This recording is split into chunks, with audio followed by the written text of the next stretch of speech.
সালটা 1947, যখন সমগ্র বাংলাকে সম্পূর্ণভাবে পূর্ব পাকিস্তানের অন্তর্ভুক্ত করে দেওয়ার প্রচেষ্টা চলছিল, তখন ডক্টর শ্যামাপ্রসাদ মুখার্জি এর তীব্র বিরোধিতা করেন। তিনি যুক্তি দেন যে ভারত যদি ধর্মের ভিত্তিতেই ভাগ হয়, তবে মুসলিম লীগ শাসিত পাকিস্তানে হিন্দুরা সুরক্ষিত থাকবেন না।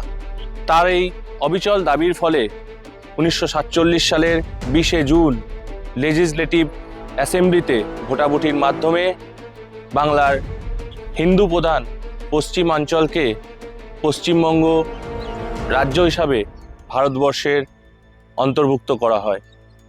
তার এই আন্দোলনের ফলেই কলকাতা আজ অবিচ্ছেদ্য ভারতবর্ষের অংশ। তা না হলে সম্পূর্ণ বাংলাই আজ পাকিস্তানের অন্তর্ভুক্ত হতো। সালটা 1941 থেকে 42, ফয়জুল হকের নেতৃত্বে প্রগতিশীল জোটের অর্থমন্ত্রী হিসাবে ডক্টর শ্যামাপ্রসাদ মুখার্জি কাজ করেন।